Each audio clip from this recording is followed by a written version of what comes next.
నక్సలైట్లే దేశభక్తులు అని చెప్పి ఇవాళ సమాజంలో కూడా చూపెట్టే ప్రయత్నం కొంతమంది అర్బన్ నక్సల్స్ పేరుతో చేస్తా ఉన్నారు. ఈ దేశంలో ఈ దేశంతో సంబంధం లేకుండా విదేశీ సిద్ధాంతాలను పుడిపుచ్చుకొని దాంతోపాటు భారతదేశంలో భారత జాతీయ పతాకాన్ని ఎగిరేయద్దు, ఎగిరేస్తే చంపేస్తామని చెప్పి సాక్షాత్తు అఖిల భారతీయ విద్యార్థి పరిషత్ కార్యకర్త సామా జగన్మోహన్ రెడ్డిని హత్య చేసినటువంటి నక్సల్స్ ఏ దేశానికి సంబంధించిన దేశభక్తులు స్పష్టం చేసే అవసరం ఉంది. ఈ దేశ సిద్ధాంతాలు కావు, ఈ దేశ జాతీయ పథకం ఎగిరేద్దంటారు, ఎగిరేస్తే చంపేస్తామంటారు, చంపుతారు. వీళ్ళు ఏ దేశం కోసం పనిచేస్తున్నారు, ఏ దేశ సిద్ధాంతం కోసం పనిచేస్తున్నారు, వీళ్ళు ఏ దేశానికి సంబంధించిన దేశభక్తులు, దాని మీద చర్చ జరగాల్సిన అవసరం ఉంది.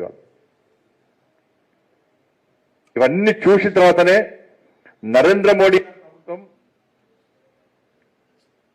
చాలా కఠినంగా వివరిస్తూ ఎట్టి పరిస్థితుల్లో నక్సలిజాన్ని ఉపేక్షించే పరిస్థితి లేదు, నక్సలిజాన్ని తప్పకుండా రూపుమాపుతాం, నక్సలిజాన్ని అంతం చేస్తామని చెప్పి ఇలా ఒక సంకల్పం తీసుకొని వాళ్ళ దేశవ్యాప్తంగా ఆపరేషన్ కగార్ లాంటి ఆపరేషన్ చేస్తున్న విషయాన్ని మనం గుర్తుంచుకోవాల్సిన అవసరం ఉంది. ఇలా 67లో ప్రారంభించినటువంటి నక్సల్బరీ ఉద్యమంతో ప్రారంభించినటువంటి నక్సలిజం ఇవాళ భారతీయ జనతా పార్టీ ప్రభుత్వం ఏర్పడకముందు, కాంగ్రెస్ పార్టీ ప్రభుత్వం ఉన్నప్పుడు ఈ దేశంలో దాదాపు 220 జిల్లాలో ఉన్నటువంటి నక్సలిజం ఈ రోజు భారతీయ జనతా పార్టీ ప్రభుత్వం ఏర్పడిన తర్వాత, నరేంద్ర మోడీ గారి ప్రభుత్వం ఏర్పడిన తర్వాత కేవలం 12 జిల్లాలకు మాత్రమే పరిమితమైంది. ఇప్పుడు ఉన్నటువంటి పరిస్థితుల్లో కేవలం 1-2 రాష్ట్రాలకే పరిమితమైంది. నెక్స్ట్ మార్చి వరకు ఎట్టి బస్సులో నక్సలిజం అనేది ఈ దేశంలో కనపడకుండా పోతుంది అని 100% వాస్తవం. ఇప్పటి వరకు నక్సలిజం సాధించింది ఏంటంటే శూన్యం.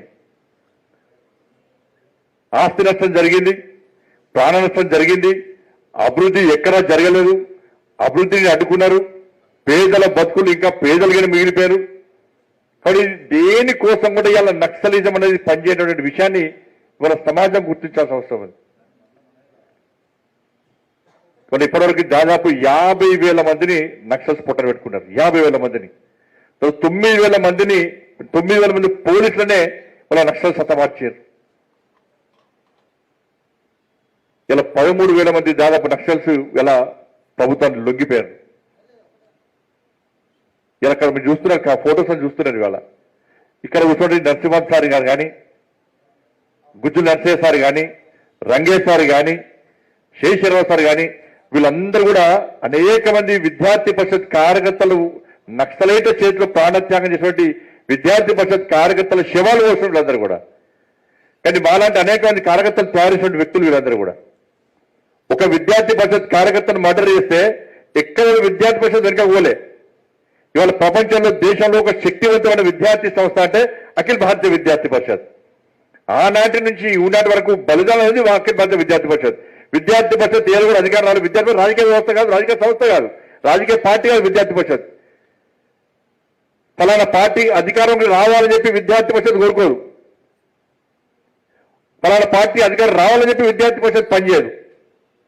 వాళ్ళు దేనికోసం త్యాగాలు చేసిన విద్యార్థి పరిషత్ కార్యకర్తలు ఒక్కసారి ఆలోచించాలి.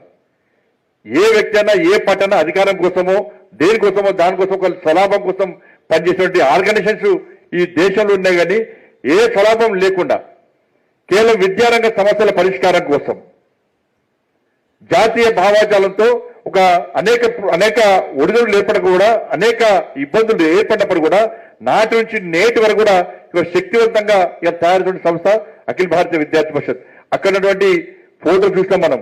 దాదాపు ఇప్పటికే 50 మంది విద్యార్థి పరిషత్ కార్యకర్తలు కానీ, భారతీయ జనతా పార్టీ కానీ, వివిధ క్షేత్రాల కార్యకర్తలు కానీ నక్సల్ చేతులుగా బలైపోయారు. ఎవరు రాజకీయ పార్టీకి సంబంధం వీళ్ళెవరు కూడా. కారణం ఏంటంటే మీరందరూ వాళ్ళ మంచికి కష్టపడి చదువుకోవాలి, విద్యార్థులను దేశభక్తులుగా తయారు చేయాలి, ఒక మంచి ఆలోచన సంస్కారకర్తలుగా తయారు చేయాలి. వాళ్ళు చదువుకున్న విద్య సమాజానికి ఉపయోగపడాలి, ఈ దేశానికి ఉపయోగపడాలని చెప్పి ఒక శక్తివంతమైన భారతదేశ నిర్మాణం జరగాలని చెప్పి ఒక మంచి ఆలోచనతోని ఇలా విద్యార్థి పరిషత్ కార్యకర్తలు పనిచేసేది తప్ప ఏ రోజు కూడా నేను ఎమ్మెల్యే కావాలి, నేను ఎంపీ కావాలి, ముఖ్యమంత్రి కావాలి దానికోసం ఏ విద్యార్థి పరిషత్ కార్యకర్త పనిచేయలేదు. ఇవాళ అక్కడ త్యాగం చేసిన అందరూ కూడా మీరు ఎవ్వరు చూడకపోవచ్చు. నేను చాలా మంది చూసిన దానిలో, చాలా మంది చూసిన నేను దానిలో. వాళ్ళ చనిపోయినప్పుడు వాళ్ళందరూ చిన్న చిన్న చెల్లెలు ఉన్నారు, మీలాంటి అన్నలు తమ్ముళ్ళు ఉన్నారు. ఆ రోజు వాళ్ళు ఏడుస్తున్న ఏడుపులు చూస్తే ఇలా నిజంగా చెప్పలేము. అది కూడా వాళ్ళ ఆస్తి కోసమో, కుటుంబ తగాలతోనో, రాజకీయాల స్వలాభం కోసమో వాళ్ళు ప్రాణత్యాగం చేయలే. వాళ్ళ నక్సలైట్ చంపుతామని బెదిరించినప్పుడు కూడా, పోస్టులు వేసినప్పుడు కూడా వాళ్ళు టైం చెప్పారు. ఫలానా సామాజిక జగన్మోహన్ రెడ్డి, నువ్వు జాతీయ జెండాను ఎగిరేస్తే నువ్వు అడ్డుకున్నావు, జాతీయ జెండాను ఎగిరేద్దంటే ఎగిరేసినావు, మేము జాతీయ జెండాను తీస్తే నువ్వు అడ్డుకున్నావు కాబట్టి ఫలానా డేట్ రోజు, ఫలానా టైంలో, ఫలానా ప్లేస్ లో నేను హతమారుస్తాం అని చెప్పి ఇలా వార్నింగ్ ఇచ్చారు. సామాజిక జగన్మోహన్కి వార్నింగ్ ఇచ్చారు. ఇట్లా అనేక మంది, రామన్న గోపన్న వార్నింగ్ ఇచ్చారు, మధుసూదన్ గౌడ్కు వార్నింగ్ ఇచ్చారు. వీళ్ళందరి మీద పోస్టర్లు ఇచ్చారు. మీరు విద్యార్థి పరిషత్తులో పనిచేస్తే, మీరు ఈ దేశం కోసం పనిచేస్తే, జాతీయ భావజాలంతో పనిచేస్తే, విద్యారంగ సమస్యల పరిష్కారం కోసం పనిచేస్తే, విద్యా సంస్థలు సరిగా నిర్వహించే ప్రయత్నం చేస్తే ఇలా ఫలానా డేట్, ఫలానా టైం, ఫలానా ప్లేస్ లో మిమ్మల్ని హతమారుస్తామని చెప్పి పోస్టర్లు వేస్తే కూడా ఆ విద్యార్థి నాయకులు ఎవ్వరు కూడా పారిపోలే, ఎవరు కూడా పారిపోలే. నేను ఒక సిద్ధాంతం కోసం, ఒక లక్ష్యాన్ని ఎంచుకొని ఈ సమాజ నిర్మాణం కోసం ఇలా నేను వచ్చినా నేను ప్రాణ త్యాగానికైనా సిద్ధం అని చెప్పి వాళ్ళ ఎదుడి నక్సలైట్లు బుల్లెట్లు దించినా కూడా భారత్ మాతాకి జై అని చెప్పి చివరి శ్వాస వరకు ఇలా గాంధిస్తూ గర్జిస్తూ ప్రాణత్యాగం చేసేది తప్ప ఇలా పిరికితనంతో చనిపోలే వాళ్ళందరూ కూడా. ఇలా ఈ దేశంలో ఏ స్టూడెంట్ ఆర్గనైజేషన్ కూడా నక్సలైట్ చంపలే, టెర్రరిస్టులు చంపలే, ఎవరు బలిదానాలు చేయలే. వాళ్ళు కేవలం విద్యార్థి పరిషత్ కార్యకర్తలే ఈ దేశం కోసం 370 ఆర్టికల్ కోసం కూడా బలిదానం కార్యకర్తలు విద్యార్థి పరిషత్ కార్యకర్తలు. ఇవాళ ఇటువంటి పరిస్థితుల్లో తప్పకుండా విద్యార్థి పరిస్థితి కానీ వివిధ క్షేత్రాల కార్యకర్తలు వాళ్ళ నమ్మిన సిద్ధాంతం కోసం పనిచేసింది కాబట్టి వాళ్ళు ఏ ఆశయంతో, ఏ లక్ష్యంతో ప్రాణత్యాగం చేశారో, ఏ సమాజ నిర్మాణం కావాలనుకున్నారో, ఏ దేశ నిర్మాణం కావాలనుకున్నారో అటువంటి దేశ నిర్మాణం కోసం, అటువంటి సమాజ నిర్మాణం కోసం మనం పనిచేయాలని చెప్పే వాళ్ళ నరేంద్ర మోడీ ప్రభుత్వం ఈ దేశంలో అనేక మార్పులు చూపించింది. వాళ్ళ పేదరిక నిర్మూలన అన్నారు. ఇంతో బాబురావు గారు చెప్పినట్టు ఛత్తీస్గఢ్ లో జనతల సర్కార్ అని చెప్పి ఇదే మావోయిస్టులు సర్కార్ ఏర్పాటు చేసుకున్నారు. ట్యాక్సులు వాళ్ళకే కట్టాలి, స్కూళ్ళు తెరవద్దు, హాస్పిటల్ తెరవద్దు, కాలేజీ తెరవద్దు, ఎక్కడ ఏ విద్యా సంస్థలు కానీ ఏ సంస్థలు తెరవద్దని చెప్పి ఇవాళ అక్కడ ఆజమై చెలాయించి ఛత్తీస్గఢ్ లో ఇవాళ సర్కారు మించి సర్కారు పెట్టినటువంటి ఇలా నక్సలైట్లు వాళ్ళ పేదరికాన్ని ఏ విధంగా నిర్మించారో అర్థం చేసుకోవాల్సి వస్తుంది. ఏమైంది పేదరికం నిర్మాణం? మీ సర్కార్ మీ చేతిలో ఉన్నది, మీరే సర్కార్ని చేతిలో తీసుకున్నారు, జనతల సర్కార్ అని పేరు పెట్టుకున్నారు. ఇవాళ దేశంలో అత్యధికంగా వెనుకబడ్డ ప్రాంతం, పేదరికమైన ప్రాంతం ఛత్తీస్గఢ్.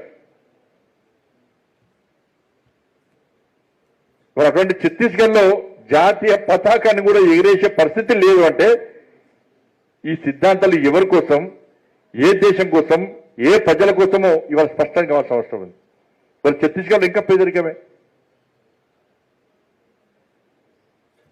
కాబట్టి అందుకే